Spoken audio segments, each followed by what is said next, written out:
여러분과 함께 성경과 관련된 질문을 풀어보는 시간입니다. 오늘은 하나님께서는 왜 선악과를 만드셨을까 하는 질문에 대해서 살펴보도록 하겠습니다. 성경은 하나님께서 과거와 현재 그리고 미래의 모든 일들에 대해서 모르는 것이 전혀 없이 다 아시는 전지전능하신 분이라고 말씀합니다. 그러므로 사람이 아무도 모르게 자기 혼자서만 마음속 깊이 품고 있는 생각일지라도 하나님 앞에서는 조금도 숨길 수가 없습니다. 하나님께서는 사람을 창조하실 때 그 사람이 완전하지 못하고 연약한 것도 아셨을 것입니다. 그리고 장차 사람이 선악과를 따먹게 될 것이라는 것도 아시고 계셨을 것입니다. 그렇다면 하나님께서는 차라리 선악과를 만들지 않으셨든지 아니면 사람이 선악과를 따먹는 실수를 범하지 않도록 어떤 조치를 취하셨어야 하는 것이 옳았을지 않았을까 생각이 들기도 합니다. 이제 그 선악과는 무엇이며 전지전능하신 하나님께서 왜 하필 선악과를 만드셨는지에 대해서 알아보기로 하겠습니다. 먼저 선악과는 실제로 존재했는지 여부에 대해서 살펴보겠습니다. 성경에는 선악과라는 명칭이 등장하지 않습니다. 선악을 알게 하는 나무의 실과 동산 중앙에 있는 나무의 실과 그 나무 실과라는 말이 있을 뿐입니다.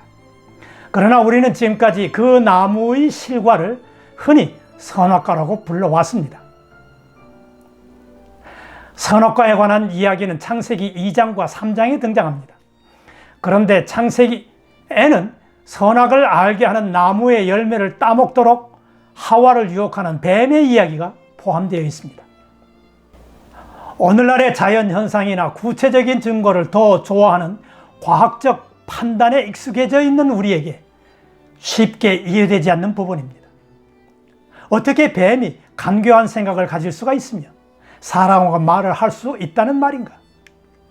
그래서 어떤 사람들에게는 선악과 이야기는 고대의 신화나 설화처럼 들려지기도 할 것입니다. 그러나 다음 사실들을 살펴보면 선악과는 실제로 있었음을 알 수 있습니다. 먼저는 온 인류는 부정과 부패가 만연해 있는 역사적 현실 속에 살고 있다는 사실입니다. 이 사실은 누구나도 부정할 수 없을 것입니다. 그런데 성경은 그 원인을 아담과 하와의 타락 그리고 그로 말미암는 죄의 결과로 설명하고 있습니다. 그러므로 우리의 부패한 현실이 사실이라면 그 원인이 되는 아담과 하와의 타락도 사실이어야 하고 그 사실 속의 한 부분으로 등장하는 선악과도 당연히 실제로 있었다고 인정해야 할 것입니다. 두 번째는 성경은 아담의 죄가 후손에게 옮겨지는 것과 그리스도의 의가 믿는 자에게 옮겨지는 것을 똑같은 원리로 설명하고 있다는 사실입니다. 우리가 경험하고 있는 것처럼 믿는 자 안에서는 그리스도의 의가 역사적 현실로 이루어졌고 그 의가 우리에게 전가되어졌습니다. 그러므로 의의 전가와 대비되는 죄의 전가 역시 실제 사실로 이루어졌음을 시인해야 하는 것입니다. 세 번째는 사도 바울께서는 성도들 안에서 실제로 이루어지는 타락을 경계하면서 교훈하실 때에 선악과와 관계된 하와의 범죄를 예로 들어 설명하셨다는 사실입니다. 이 설명은 선악과가 실제로 있었다고 전제해야만 가능했었습니다. 그리고 그리스도께서 실제로 이 땅에서 사단의 시험을 받으셨던 사실 또한 선악과 범죄가 실제 사건이었다는 사실을 증거하여 줍니다. 하나님께서는 필요하시면 나귀가 말을 하게 하시기도 하고 돼지떼를 물에 빠지게 하시기도 하고 높은 산에서 큰 영광을 보여주며 그것을 다 주겠다고 유혹하게 하는 등 우리가 일상적으로는 이해하기 어려운 일들을 얼마든지 현실적으로 일어나게 하실 수 있습니다. 그러므로 뱀이 사람을 유혹하고 말을 하는 일도 얼마든지 있게 하실 수 있는 것입니다. 그러면 선악과는 과연 어떤 과일이었을까요? 선악과가 실제로 있었다면 그것은 어떤 모양이었을까요? 지금의 대추야자나 사과의 모양이었을까요? 성경에는 선악과가 먹음직하고 보암직하고 탐스러웠다고 했습니다. 그러나 그 이상은 아무런 언급이 없어서 우리로서는 선악과가 지금의 어떤 과일과 같은 모양이었을지 전혀 알 수 없습니다. 뱀은 하와에게 선악과를 먹으면 눈이 밝아져서 하나님과 같이 되어 선악을 알게 될 것이라는 말로 유혹을 했고, 아담과 하와는 선악과를 따먹고 정말로 눈이 밝아져서 자기들의 벗은 것을 알게 되었습니다. 그렇다면 선악과 속에는 사람의 눈을 밝혀주는 특별한 효과를 가진 신기한 물질이 들어 있었던 것일까요? 하나님께서 만드신 것들은 선하신 하나님에게서 나온 것이므로 다 선합니다. 그러므로 우리는 어떤 과일이든 가릴 것 없이 감사함으로 맛있게 먹습니다.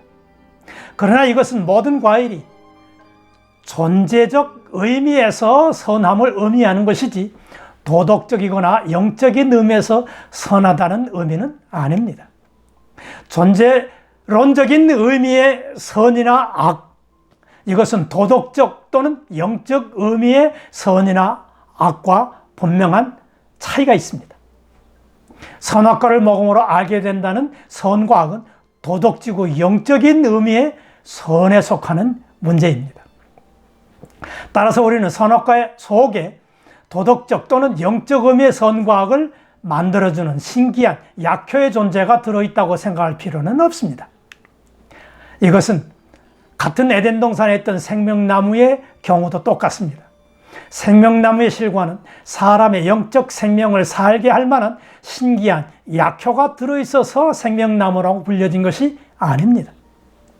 영적 생명은 어떤 실과를 먹는 행위로 되는 것이 아니라 오직 그리스도를 믿음으로만 얻어집니다. 생명나무의 실과는 그리스도를 믿음으로 말미암아 얻게 되어질 영생의 언약을 표하고 인쳐주는 과실이었습니다. 그래서 그 나무가 생명나무라고 불려졌던 것입니다. 선악과도 이와 마찬가지입니다. 그 과실 속에 어떤 신기한 약효가 있어서가 아니라 사람에게 도덕적이고 영적인 의미의 선과 악이 무엇인지를 알게 할 만한 하나님의 특별한 지혜의 언약이 인쳐져 있었기 때문에 선악과라는 이름으로 불려졌던 것입니다. 좀 더 구체적으로 말해보자면 이렇습니다. 선악과는 그것을 먹었을 때에, 즉 하나님과의 언약을 어기게 되었을 때에 그 행위가 바로 악이고 언약을 지키는 것은 선이었음을 확인시켜주는 실과, 또는 장차 사람에게 무엇이 선이고 무엇이 악인지를 알게 해주는 역할을 하는 언약의 증거가 되는 실과 이었기 때문에 선악과로 불려졌던 것입니다. 그러므로 우리는 선악과를 생각할 때에 그 속에 어떤 특별한 약효가 들어있는지에 관심을 기울이려고 하기보다는 하나님께서 아담을 찾아 맺어주셨던 하나님의 언약 그 자체에다가 모든 관심을 집중해야 합니다. 그러면 오늘의 주제대로 하나님께서는 왜 선악과를 만드셨는지, 선악과가 하나님의 언약을 표하는 증거였다는 사실 속에 하나님께서 선악과를 만드신 이유가 잘 드러나 있습니다. 그러므로 우리는 선악과를 만드신 이유에 앞서 하나님께서 사람을 만드신 이유를 먼저 생각할 필요가 있습니다. 하나님께서는 사람들로부터 영광을 받으시기 위하여 사람을 만드셨습니다. 그리고 다른 어떤 피조물보다도 우월한 위치에서 모든 피조물들을 다스리며 하나님께 영광을 돌리게 하기 위하여 사람에게는 특별히 하나님의 형상, 즉 인격이라는 것을 더하여 주셨습니다. 이 인격은 지식과 감정과 의지를 의미하는 것으로서 자유의지를 포함합니다.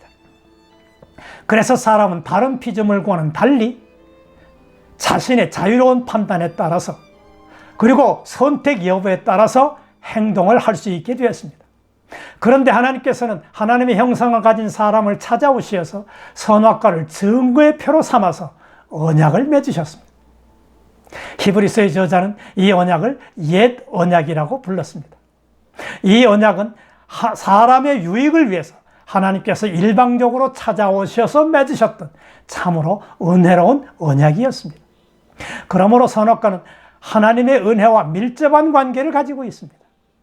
우리는 웅장하고 섬세하게 연주된 음악을 통해서 많은 감동을 받습니다. 그러나 어린 자녀가 처음 배운 노래로 비록 서툴지만 잘 연습을 하여서 부모님에게 들려드릴 때에는 완벽에 가까운 음악 연주를 감상할 때보다도 더 큰 감동을 받습니다. 그래서 어떤 부모님들은 그것을 즐기기 위해서 아이에게 노래를 강요하는 경우도 있습니다. 하지만 아이가 스스로의 생각으로 부모를 즐겁게 하기 위하여 정성을 기울인다면 그때는 부모는 훨씬 더 큰 행복감과 보람을 느끼게 될 것입니다. 그래서 사랑이 가득한 눈으로 칭찬과 상을 아끼려 하지 않을 것입니다. 왜냐하면 아이가 자신을 낳아주신 부모님을 위하여 스스로, 즉 자유의지에 따라 선한 행동을 했기 때문입니다. 하나님께서 선악과를 만드신 이유도 사람이 자신이 가진 자유의지로 하나님과의 언약을 지켜서 순종함으로 하나님께 최상의 영광을 돌리게 하시려는 목적 때문이었던 것입니다. 그리고 하나님께서 선악과를 만드신 또 다른 이유는 선악과로 인쳐지는 언약을 성취하게 되면 준비해 주신 영생을 상급으로 주시려는 목적 때문이기도 했습니다. 선악과를 먹는 날에는 정녕 죽으리라. 이런 말씀 속에는 당연히 먹지 않으면 살리라 하는 의미도 포함되어 있었던 것입니다. 순종하면 산다. 이때 산다는 의미는 육체적 생명이 산다는 것이 아니고 그보다 한 차원 높은 의미의 생명, 즉 영원한 생명이 주어지는 것을 의미합니다. 왜냐하면 언약이 주어지던 당시에도 아담은 육체적인 생명을 이미 가지고 있었으므로 단지 육체적 생명만으로는 언약에 대한 상급이 될 수가 없기 때문입니다. 선악과는 하나님께서 사람으로 하여금 실수하도록 만드신 부당한 도구이었거나 사람의 실수를 예상치 못하고서 만들어낸 실패작이 아닙니다. 선악과는 하나님께 영광을 돌리게 하려는 창조의 목적을 효과적으로 달성하게 하는 도구, 그리고 언약을 지킨 사람에게 영원한 상급을 주시기 위한 선한 도구로 만드신 실과이었습니다. 하지만 사람은 하나님의 이러한 의도와는 달리 하나님의 말씀에 불순종하고 그 실과를 먹음으로써 언약을 파기하고 말았습니다.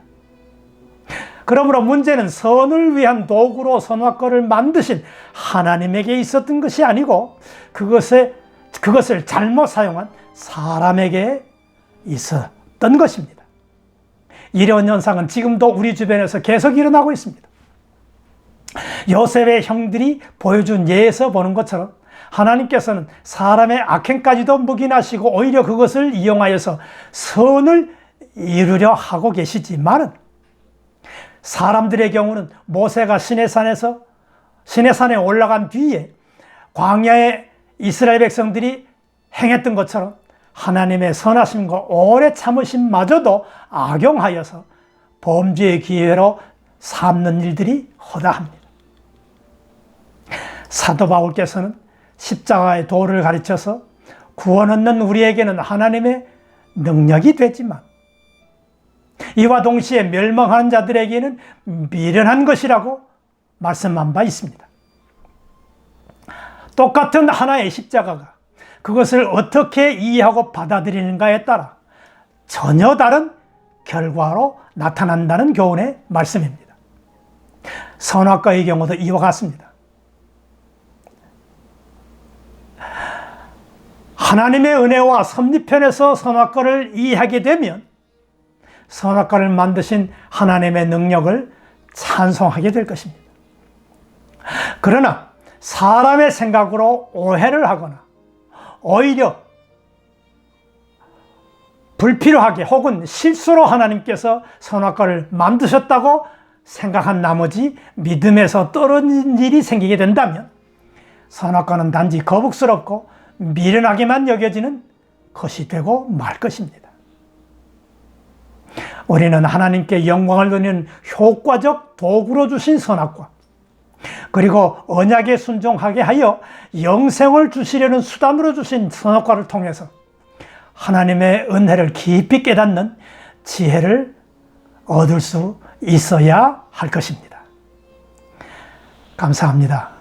좋은 해답이 되었기를 바랍니다.